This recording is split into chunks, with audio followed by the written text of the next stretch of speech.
Welcome to Elixir Wizards, a podcast brought to you by Smart Logic, a custom web and mobile development shop based in Baltimore.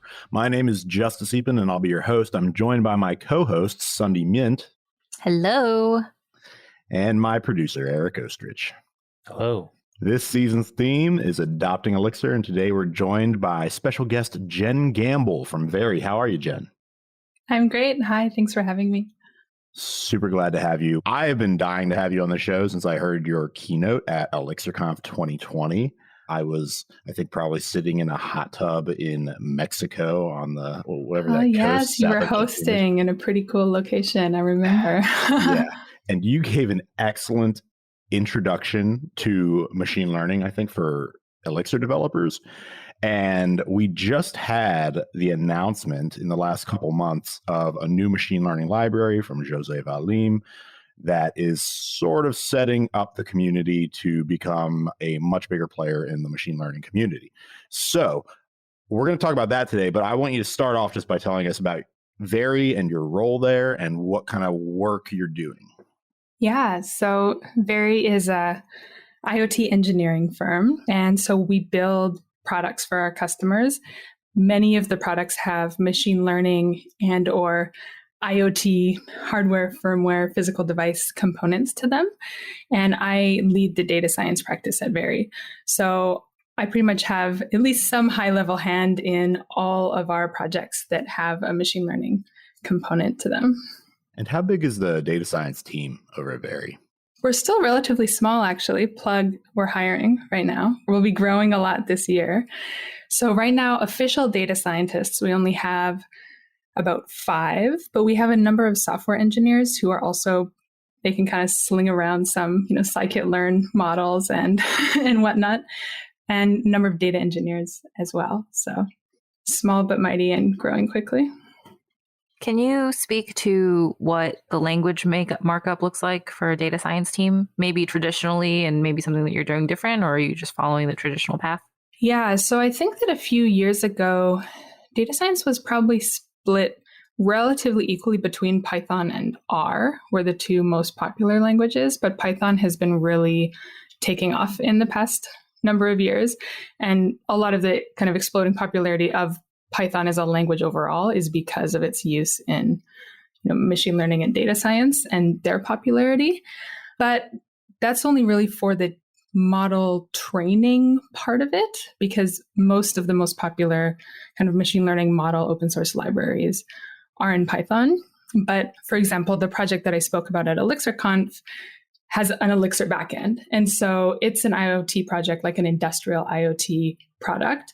So we have, a PLC on an industrial line, and Elixir is on some firmware on a device talking to the PLC, and then streaming the data up to the cloud, whole bunch of kind of AWS resources and infrastructure up there with an Elixir backend, and then also a bunch of Python and databases and things like that in the backend as well. And then React front end. So we're kind of multi-language system. So you mentioned a couple of terms already, scikit-learn, models, et cetera, that we're going to get around to defining. But before we do that, we do like to just learn a little bit about you. And I think this conversation around the traditional machine learning stack leads to the question, which is how did you learn machine learning and data science? And if those things mean something different, maybe. So I definitely come from a more academic background. It's relatively common in the field of data science right now for people to have come from, maybe getting a master's or a PhD in some type of mathematical or analytical field. And so I did the same thing. My undergrad was math, my master's was statistics, my PhD was in electrical engineering. And the lab that I was in during my PhD had a lot of people doing things that are now kind of under the umbrella of machine learning. So natural language processing, computer vision, things like this. And I actually remember a moment that I had, this was probably in my maybe 3rd year of my PhD. And one of my office mates had a textbook on their desk that was called something like Machine Learning, a Probabilistic Perspective.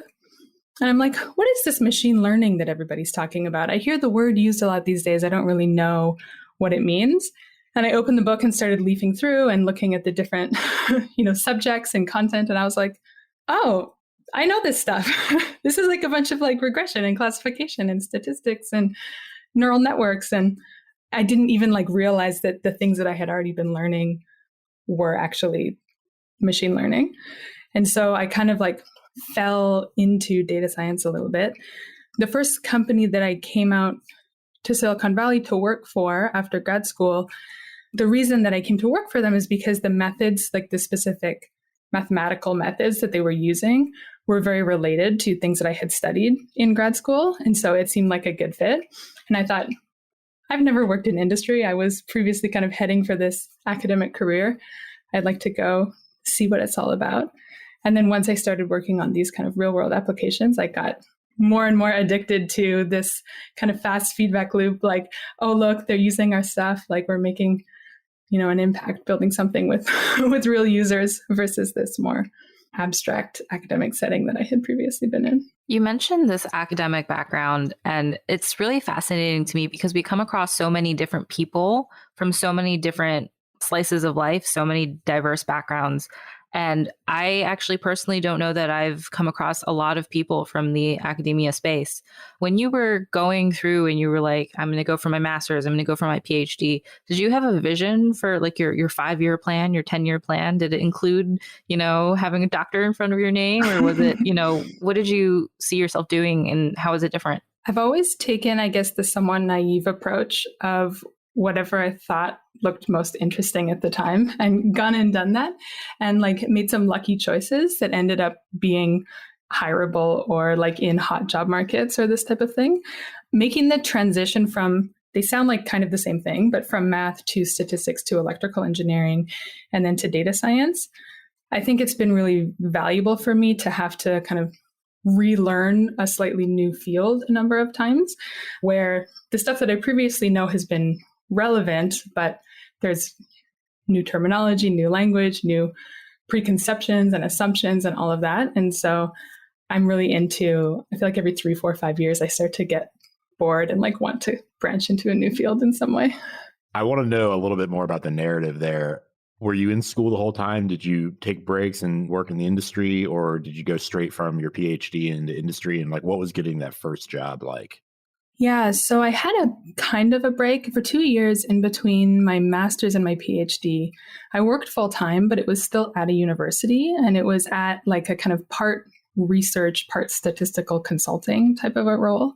So I was still publishing papers and like helping out people in the medicine and dentistry department with the statistics on their like research projects and stuff like this.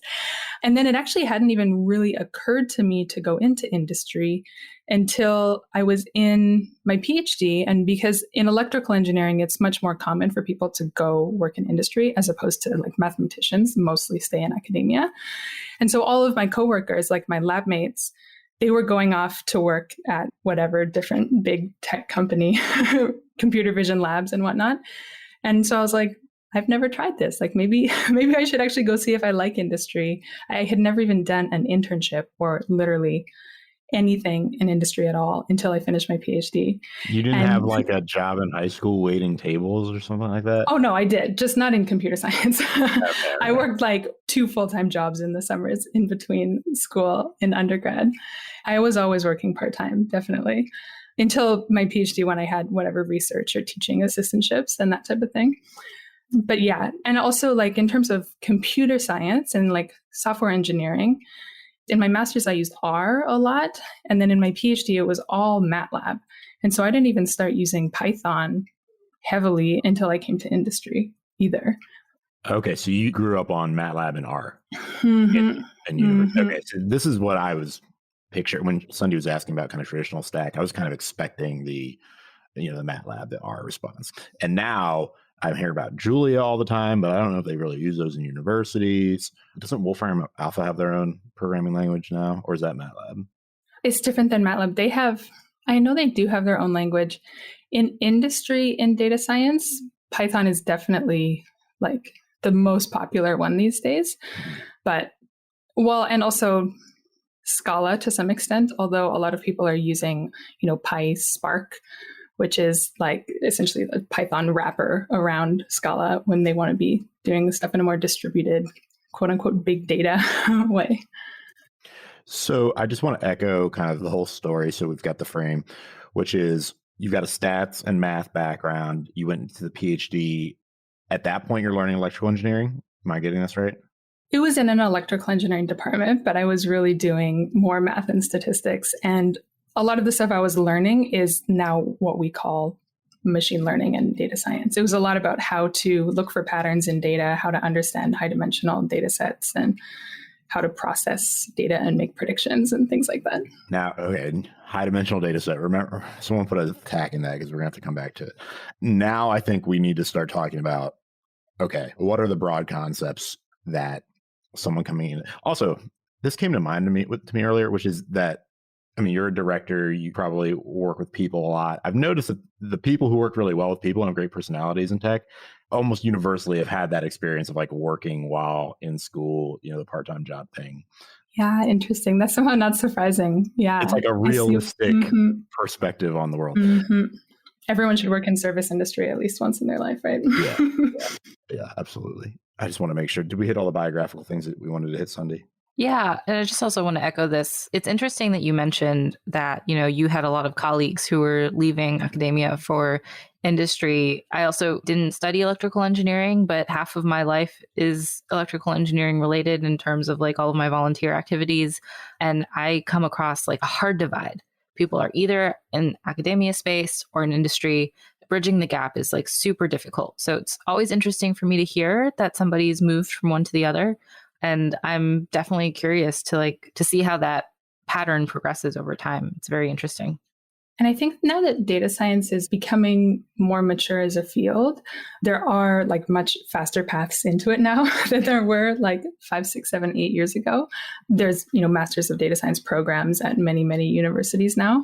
Whereas in 2012, 13, 14, 15, most of the people entering the field of data science had kind of gained those skills accidentally through some other like analytical work that they had been doing. That's actually an interesting point too that I'm curious about. Every data scientist I know or have worked with has eventually gone off to get their master's. That's not necessarily a requirement for a lot of engineers. Is that something that every data scientist like knows is on their path? Or is that just, does that give you an edge in some way? I would say that probably the reason is the mathematics behind a lot of the modeling is kind of harder to learn on the job, I think. It's something that you usually have to go into like deeper study, like more formal, longer term programs to learn that type of thing. But having said that, I think that you can be a really effective data scientist in many of the roles out there without necessarily totally understanding everything that's going on under the hood mathematically for every model. Like a lot of the hardest parts about data science are more about how to frame the problem and like how to process the data and how to set up the pipelines. And they really come down to software engineering problems. And so I think really strong software engineers can, like, I've seen them bridge that gap really effectively without necessarily getting super deep on the mathematical modeling side of it. So you keep using this term model. I know almost nothing about machine Elixir model. Yeah, I know almost nothing about machine learning. So what is, I guess, the difference, since you mentioned it, what is the difference between an Elixir model and a data science model, or machine learning, I guess, model? Yeah, so the way that we use the word model in data science is really something that has been trained through a process, a model training process, you could call it. It's like an output of that process. And now the model can receive inputs and give outputs, where those outputs are like predictions. And so I really like the way this woman, her name is Cassie Kozyrkov. She's the chief decision sciences officer or chief decision scientist or something like this at Google. And she has a lot of content online explaining machine learning and like walking through different machine learning concepts. And she has a way of talking about machine learning. I like the analogy that she uses, where she compares it to kind of typical software, and like regular code is still trying to take some inputs and produce some outputs. But typically you tell the computer program how to do that. You define some rules, you have some logic in there so that it knows how to go from inputs to outputs. And so by contrast, what machine learning does is what it's trying to build a system that also knows how to go from inputs to outputs, but without you explicitly telling it how to do that. What instead you need to do is provide it with a whole bunch of examples. You need to give it this data set, this training data set, which is a whole bunch of matched input-output pairs. And so then this is what we call often when we talk about data, training data especially, we're talking about having like this whole big historical data set of input-output pairs that we can then use. We can provide this to a model training process. And then at the output of that, we have this trained model, which you can give it like new inputs, and it can tell you what the output should be. So having seen enough examples of for this input, here's the output. For this input, here's the output. For this input, here's the output. All these different matched pairs. Then for new inputs that maybe it's never seen those exact examples before, it's able to predict what the output should be. And so when we talk about models, we typically mean like a trained model, which has gone through some type of offline model training process, which depends on some input training data. And then when we're thinking about using a machine learning model, particularly in like a production system, we have new data flowing through. This is like the new inputs. And then we want to be able to ping that trained model and get this output. And so that's typically called inference. So I guess like the four key terms maybe here is like data, models, training, and inference. And so the process for getting a model is training. And then the process for using a trained model is inference. So to give an example of this, I just followed an Instagram account called Deep Tom Cruise. And it's this guy who's a really good like Tom Cruise impressionist already, but then he deep fakes Tom Cruise's face over his face. So like using this example, right? I guess the training data is all the video ever of Tom Cruise and then some kind of like mapping of Tom Cruise's face onto this guy's face. And then the model is, I guess one way to think about it, a model is a mathematical formula with weights that acts as a function that takes an input and gives an output. Yeah, and they can be very heavy and complicated.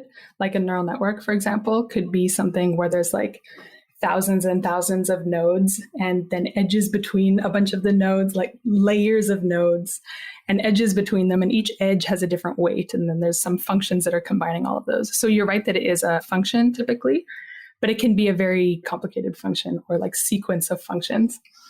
A function of functions.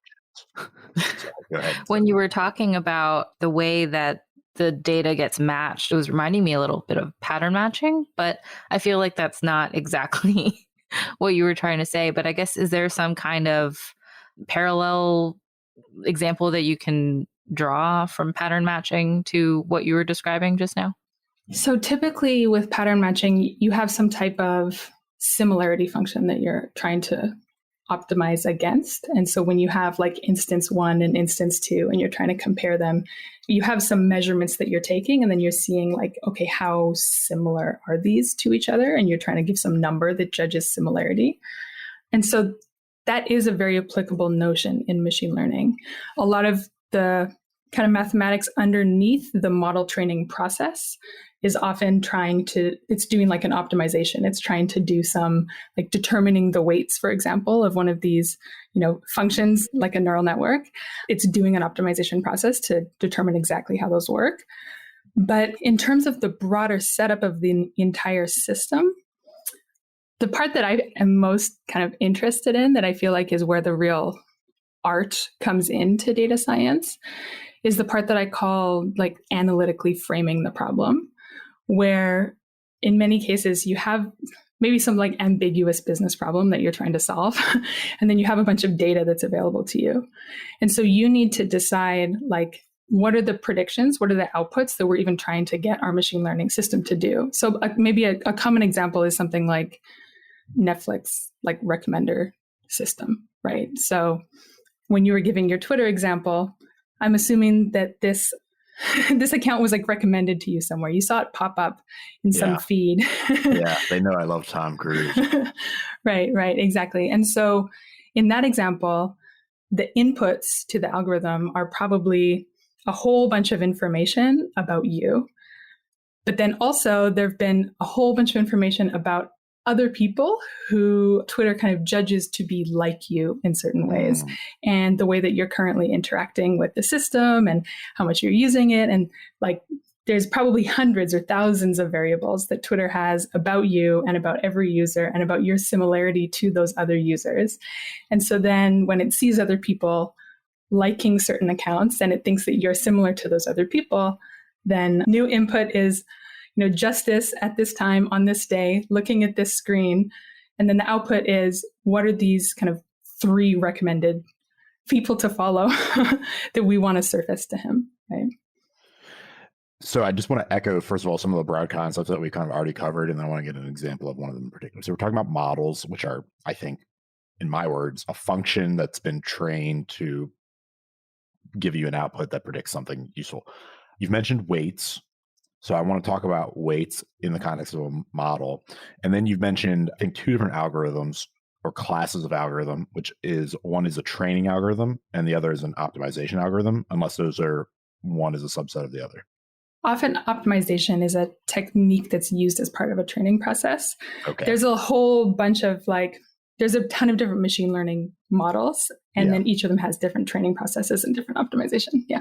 So let's get there. But before we get there, I think for people who are completely math illiterate, which I think is going to be a small portion of the audience, very small, would be like, what is the simplest example of a model, maybe from like geometry or something that you can think of? And like, what would be the weights in that circumstance? Yeah. So you could think of trying to predict someone's weight given their height. You could form, if you think about taking a bunch of people from the world, and then you draw x-axis, y-axis, you have a little plot, and each person, you draw them on the plot by finding their height and weight on the 2 axes and put the dot for them at the place where it's their height and their weight. And you get all of the people, and you can see there's a lot of noise, right? So it's not like everyone follows exactly a straight line, so that every single person who is, 6'1.5" is going to be the exact same weight. There's a lot of variability from person to person, but there's still kind of a general trend of people who are taller tend to be heavier, right? And so you could take a linear regression is one of the most kind of simple models. It's used usually as an example of let's start with something really simple. Let's do a linear regression. And so that really just means you have all the data and you fit it as best you can with a straight line, so that then any new person who comes in, you just take their height and you see where their height matches on that line, and that's your guess for their weight. And so for most people, you're going to be pretty off. So there's going to be a big error. So this is the line of best fit, which we all learn in high school, right? They exactly on a scatter plot. So I think we understand that concept. I'm a little bit surprised you didn't go, now that I think about it, this is a statistical example, but you could say that the Pythagorean theorem is a model. Yeah. So this is, I guess, where we get into the notion of model as a overloaded term in general, because the true definition of the word is really an abstract representation of something. Right. Mm-hmm. And so I think that the way you guys use it in Elixir a lot is when you have stuff that you're storing in a database, right? Or you have these entities, and then each entity has a bunch of attributes or characteristics about it. And so kind of here is the entity and here are its attributes. That is the model for that object or entity. Is that close to the way that you guys use the word model? Almost. Yeah, I think so. Elixir land is a little different than other lands in computer science, but yes, when I think of a model in the very abstract sense, it is a schematic of information regarding a specific concept or abstraction. So yeah, that's what I broadly mean. And then when I think about it in the math sense, I was thinking, okay, the Pythagorean theorem is the model of how to determine the length of a right angled triangle. Which it's funny. I'm pulling this out of 9th grade math, so if I'm getting it all wrong, I can't believe you remember it, Justice. All of these words sound familiar, but I blocked them out. Yeah, I probably don't really remember it. I was traumatized in 10th and 11th grade math, so I'm just pulling from 9th grade. So that's what I initially conceived of. But then when you go to linear regression, I then think about, okay, well, this is a statistical model, which is sort of the base default level of data science. Is that right? Although I think you're still right. Pythagorean theorem, you can still use it as a model. And what it is mapping is like relationships between, like if you give it, angles and sides, then it should be able to give you like other lengths and things like this, right? Mm-hmm. The other word that probably everybody listening knows is quadratic equation, right? Which right. I think is roughly mapping to a very simple linear regression. So if you could maybe, sometimes we get too deep. I don't know, audience, you can yell at me on the Slack channel if you want, but like, please like get deep, pretend that that's about the level that I'm at, and I'm genuinely interested. I want to know. Yeah. And so when you're talking about mathematical objects, like true, perfect, right angle triangles, then when you apply Pythagorean theorem to those, it works out perfectly, right? You just say, okay, it's a right angle. Here's A, here's B, solve for C, right? You just get the answer and it's correct. But then if you were to go kind of take a bunch of objects in the world that looked kind of like right angle triangles, and you were to measure like two of the sides and try and use Pythagorean theorem to predict the length of this third side, you would be pretty close to right most of the time. Depends how finely you're measuring it and how perfect of a right angle triangle it is, right? And so this is really the same notion, is that depending on how accurately your model captures what's truly going on with the measurements that you're taking, then you're going to be able to predict the kind of other characteristics that you care about with a lot of accuracy, or maybe with not that much accuracy. In the example of trying to predict someone's weight given their height. That large data set you were talking about, does that have to do with the high dimensional data set you were talking about earlier? Or is that definition more like a complicated data set? Yeah, exactly. So if you're thinking about the height versus weight example, and then you're saying, okay, I want to start getting more accurate in how to predict somebody's weight, what other things do I need to know about them? And so maybe you could like add in gender as another characteristic. Maybe you could add in BMI. Maybe you could add in something about like muscle mass or BMI would give it away, lifestyle right? characteristics, Yeah, or like, oh yeah. Right. I'm not going by the proper BMI definition tells you. Yeah, you're right. Okay. Something that is not, this is actually kind of a good point, because it happens sometimes in data science where people who don't actually understand the definitions of the fields that they're using include a variable that's actually like correlated or exactly defined by the output that they're trying to predict. And they think that they're getting really good predictions, but actually like their input data has information that is cheating. Yeah, totally cheating. It's like if you're trying to predict the price of a house and you knew what the price per square foot was. Exactly. And you knew how many square feet it was. Right. Okay. Okay. So what you're getting into is multidimensional, n-dimensional data sets. I think then you have to kind of talk about the role of matrices in all of this and kind of compare it. So what you just did was you said, okay, well, given height and weight, I have a two-dimensional data set. Adding additional variables to that would give you additional dimensions. So now you're dealing with a matrix of data, like a table of data, right? Yep. Yeah. But you can go even further than that and get three-dimensional matrices, right? 4, 5, 6, 7, exactly. 8. Yeah.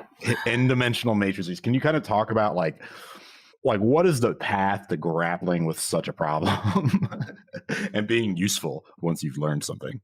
Yeah. So, I mean, when you really get under the hood, the majority of machine learning methods like boil down to some form of linear algebra.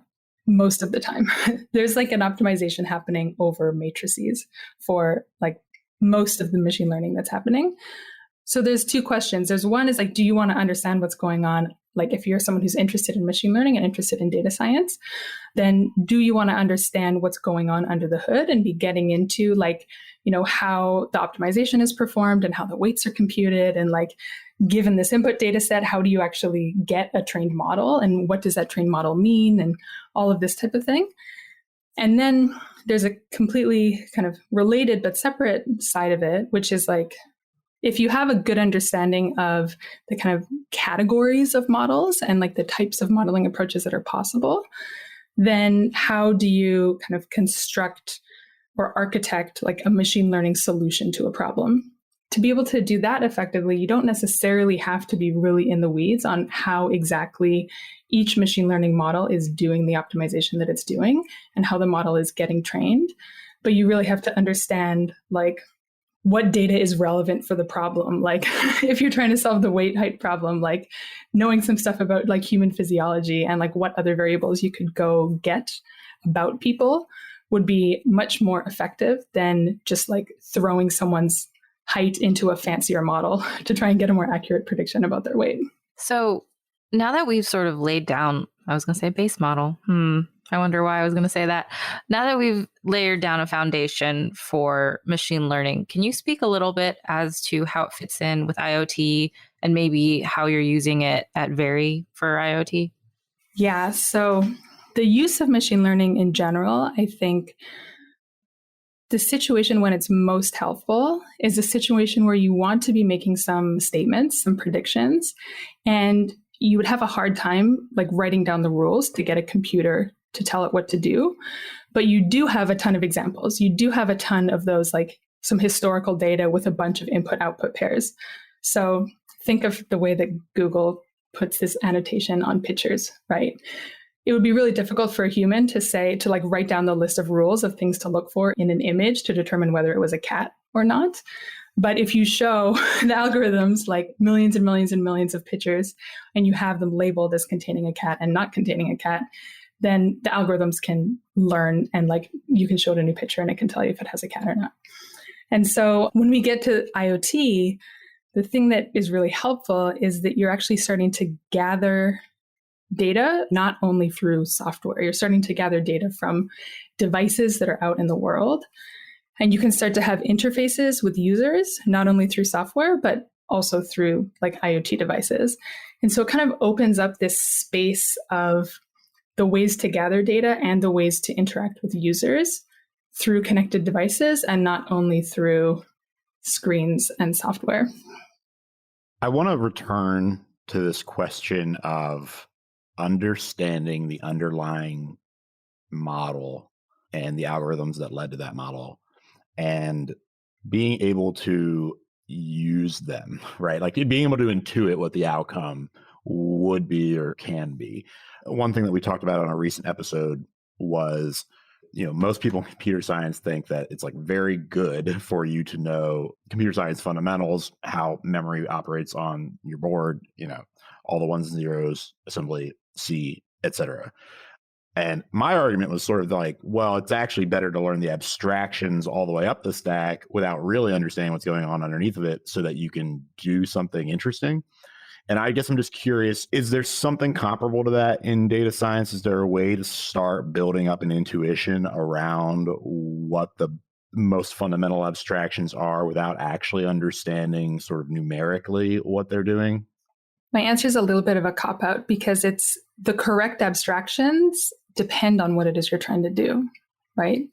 And so if you're trying to solve a business problem, like if you're a developer and you're working on a software product and you think that maybe the product would benefit from having some machine learning in there, that there could be some predictions that could be made that would improve the system, then knowing the specific details of what's going on under the hood in every algorithm is probably not essential for you to be able to answer that question.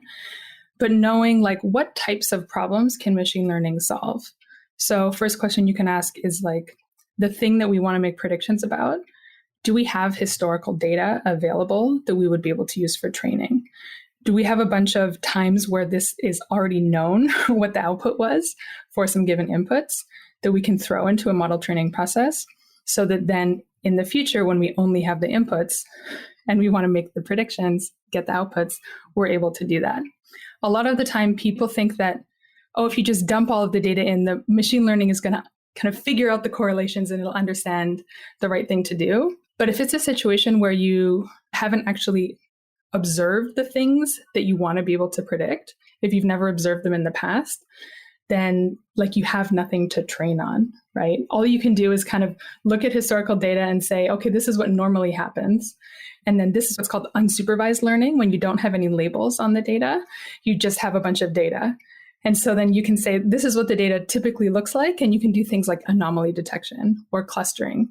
You can say, like, these look like really weird cases. This looks different from what I've seen in the past. Or it looks like this group is similar to that group. But you don't have any labels of like group 1, group 2, group 3, or like output values. And so you can't follow that same type of predictive modeling approach that I was talking about before with the input-output pairs. The other question I wanted to ask was around because so far what you've mentioned is you've got kind of a number of algorithmic tools, I guess you could call it. Like linear regression is, I guess, an algorithmic tool. It's a training algorithm, right? Yeah. But then you've also got these things that are like, you said putting the problem into an analytical framework. I assume that means, for example, human beings have like two eyes, right? Generally speaking. And so it's like one way to kind of check if an animal is a human being versus like a spider is to say, okay, well, if it has 8 eyes, it's not a human being, right? Is inserting that kind of knowledge rule, I guess you would call it, or like abstract principle, possible, common, something that you do regularly? Yeah, so definitely there's a lot of places in machine learning systems where it makes sense to insert subject matter expertise and kind of like a priori knowledge into the way that you're setting up the system. A priori knowledge. I like that. That's what I was talking about. This is why we have smart people on the show. When it comes to this kind of like analytical framing of the problem, it's really saying what is the data that we can use as input data and what are the predictive statements that we want to be able to make.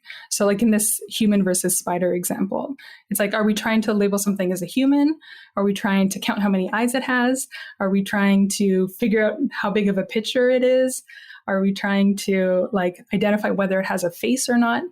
Like each of these is actually a slightly different problem. And like the statement that you're making is either like a probability or like a yes, no, or like classified in one of these 5 groups. Like, and so depending on the way that you choose to set up the problem that way, the way that you're going to prepare the historical data, the labels that you're going to need to have on it, and then like the way that you can use those outputs is going to be completely different. And so this is the part that I refer to as more like the art of data science, is like, how do you even set up the problem most effectively to solve the problem that you want to solve for the users that you want to be using those outputs? Eric is reminding me that we should define a priori, which basically means things known before the fact, right? Correct, exactly. My nerd tendencies come out strong sometimes accidentally. I always say that there are 5 people at SmartLogic who add to my vocabulary every week. So I'm all for it. Which is like a quarter of the team. So that's pretty good, I think. Yeah. Sun, do you have something you wanted to ask? Yeah, I wanted to take us in a little bit or change gears a little bit. We're talking about, where data science kind of, where the traditional path was or is, how you got into it. And I'm curious what you might think is the future of data science and potentially even is NX, this new project from Jose, a part of that? Can you foresee that? What are your initial reactions to NX? Yeah, so future of data science, the field is growing so fast right now. There's a lot of sub-disciplines that are starting to form. Like the term data scientist has become almost like so generic that it's meaningless at this point because it could mean 50 different things depending on the company where you are and the specific role you have. I know I mentioned earlier that like data scientists are so deep in Python land right now.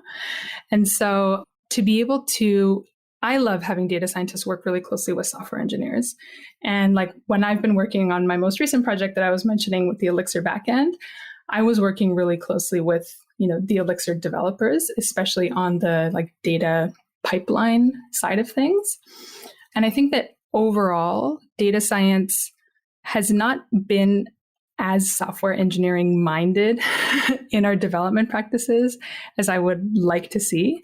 This is one of the reasons that I joined Very, is because I know that Very is kind of extremely opinionated about agile software development practices and helping to include machine learning in that agile kind of loop and also include hardware in that agile loop.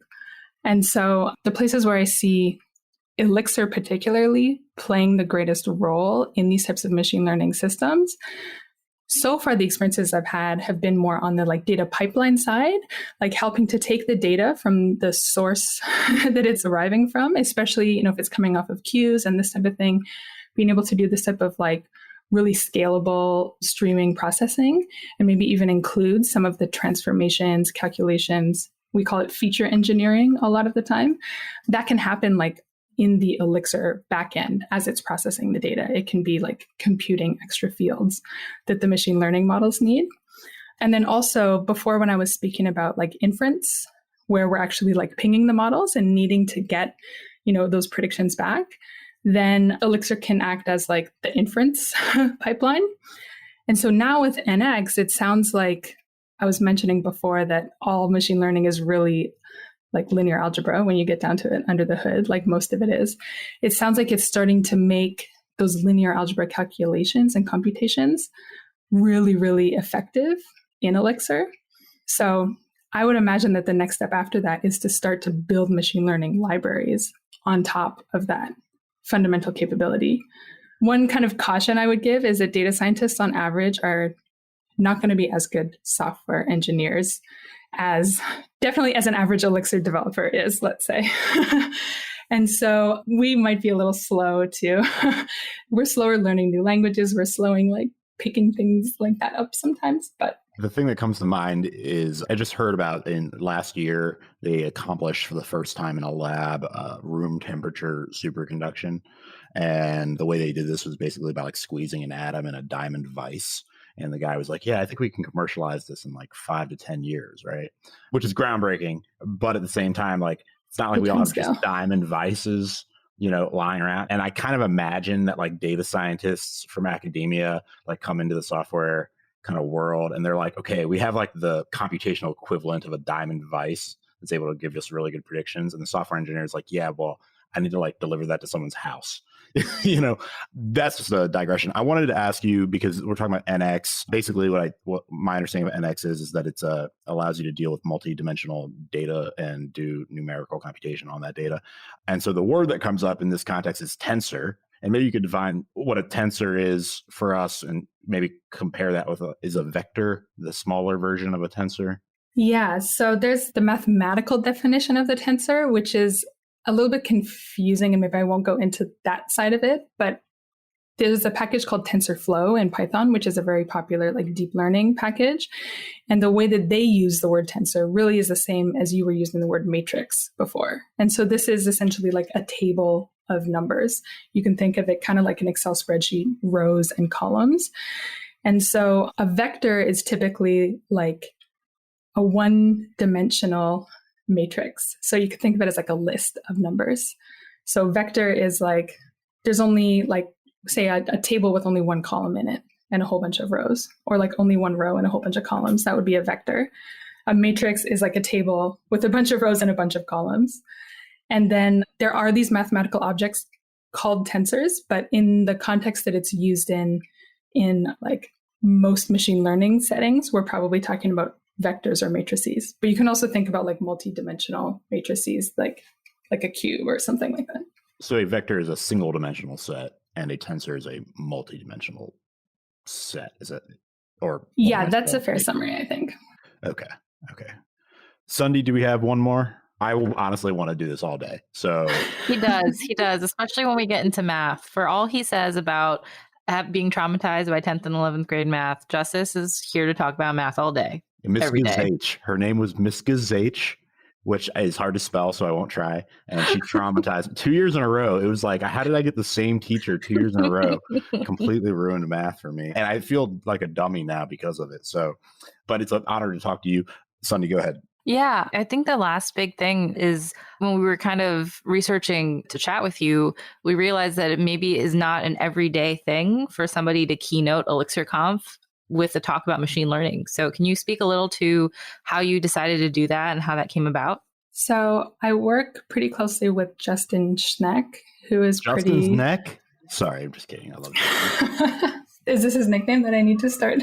I don't know. I hope he's okay with it. I'm so sorry, Justin, if I wouldn't take that. I love you. So we work at the same company, and he knew that I had been like working on this product that had a pretty heavy Elixir backend, and it was a machine learning product. And he was like, have you thought about applying to talk at ElixirConf? And I was like, I'm not an Elixir developer, right? Like, I mean, I know some of the basic terms now. I've been working with Elixir developers a lot. Like, I can talk all day about machine learning. And he's like, just apply, just give it a try, And so then I did. And they said, would you like to keynote? And I was like, oh, thanks for the recommendation, Justin, I guess. Yeah, it was really fun. And then I was thinking really about my, my coworkers and like, when I talk to them about machine learning and like, what do I want to be conveying, about machine learning for my software developer coworkers. And so that's why in my ElixirConf talk, I added this little section in the middle called like how data scientists think about data. And so some of the stuff I was talking about today about the inputs and outputs and whatnot, if you want like maybe a more clear and like visually illustrated version of that, you can go Google Jenn Gamble ElixirConf 2020 or whatever on YouTube, and you'll see a better description than what I gave verbally. We'll have the link as well. But it's still amazing to have you here. Definitely, again, thank you so much. The ElixirConf conversation is just so interesting because we're predicting here on Elixir Wizards in 2021 that the rest of 2021 will be pretty heavily machine learning focused for the rest of the year. We're seeing that as a trend. People are talking about it more, partially because of NX, partially just because the community is trending in that way. So we really were excited to have you on to talk about this. Thank you. Thank you so much. We didn't even get in genetic algorithms, which is what the most recent book, or maybe not the most recent book, but definitely the book with a lot of the hype is getting. Next time.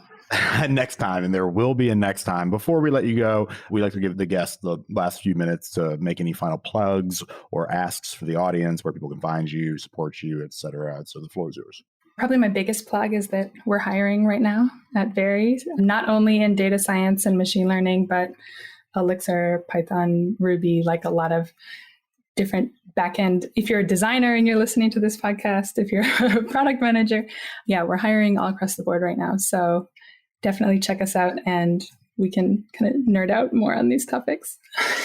That's it for this episode of Elixir Wizards. Thank you again to our guest, Jenn Gamble from Very, for joining us today. And thank you to my co-host, Sunday Mint.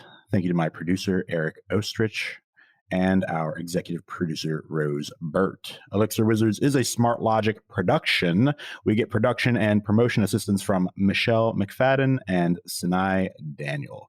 Here at Smart Logic, we're always looking to take on new projects, building web apps in Elixir, Rails, and React. Infrastructure projects using Kubernetes and mobile apps using React Native, and Lord willing, one day, machine learning projects using Elixir. We'd love to hear from you. If you have a project we could help you with, don't forget to like and subscribe and leave a review on your favorite podcast player. Follow Smart Logic. That's at Smart Logic on Twitter for news and episode announcements. We also have a new Discord channel. So if you'd like to join us over there, look for the link on the podcast page or head over to smr.tl/wizards-discord for the invite link. And don't forget to join us again next week for more on adopting Elixir.